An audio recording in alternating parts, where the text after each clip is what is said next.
गीता के 9वें अध्याय से श्लोक 7 में बताया जा रहा है।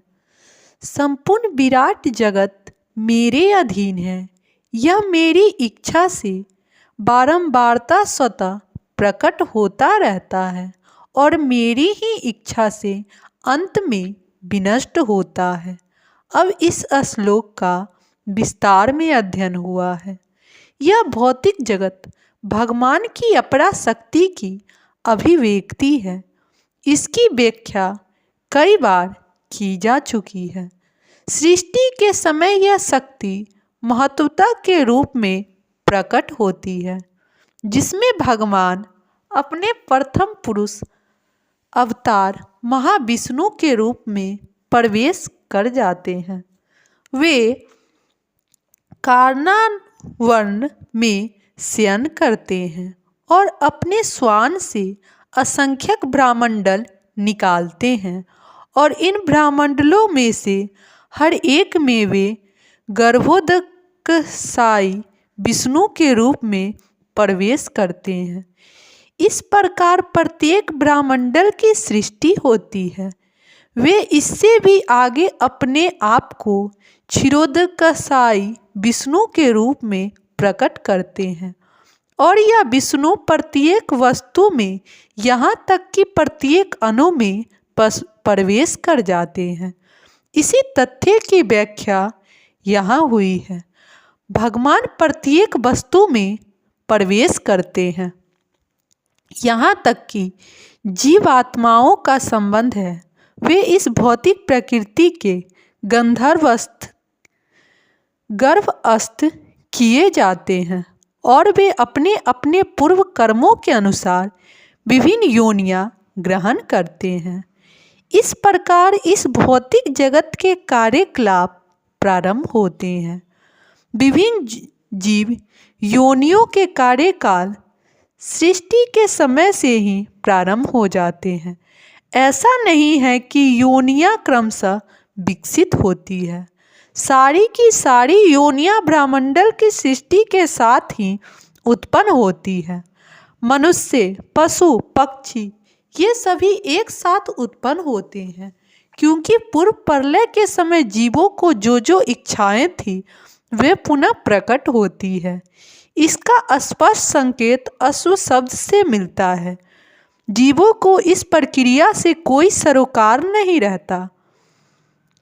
पूर्व सृष्टि में वे जिस अवस्था में थे वे उस अवस्था में पुनः प्रकट होते जाते हैं और यह सब भगवान की इच्छा से ही संपन्न होता है। यही भगवान की अचिंत्य शक्ति है। विभिन्न योनियों को उत्पन्न करने के बाद भगवान का उनमें से कोई नाता नहीं रह जाता। यह सृष्टि विभिन्न जीवों की रुचियों को पूरा करने के उद्देश्य से की जाती है। अतः भगवान इसमें किसी तरह से बंध नहीं होते हैं। श्लोक 9 में बताया जा रहा है, हे धनंजय, ये सारे कर्म मुझे नहीं बांध पाते। मैं उदासी की भांति इस सारे भौतिक कर्मों से सदैव विरक्त रहता हूँ। अब इस श्लोक का विस्तार में अध्ययन हुआ है।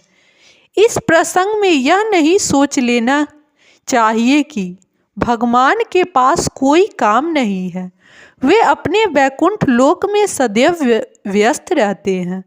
ब्रह्म संहिता में कहा गया है कि वे सतत दिव्य आनंद में आध्यात्मिक कार्यों में रत रहते हैं, किंतु इन भौतिक कार्यों से उनका कोई सरोकार नहीं रहता। सारे भौतिक कार्य उनकी विभिन्न शक्तियों द्वारा संपन्न होते रहते हैं। वे सदा ही इस सृष्टि के भौतिक कार्यों के प्रति उदासीन रहते हैं। इस उदासीनता को ही यहाँ पर उदासीनवत कहा गया है। यद्यपि छोटे से छोटे भौतिक कार्य पर उनका नियंत्रण रहता है, किंतु वे उदासीनवत स्थित रहते हैं। यहाँ पर उच्च न्यायालय के न्यायाधीश का उदाहरण दिया जा सकता है, जो अपने आसन पर बैठा रहता है। उसके आदेश से अनेक तरह की बातें घटती रहती है।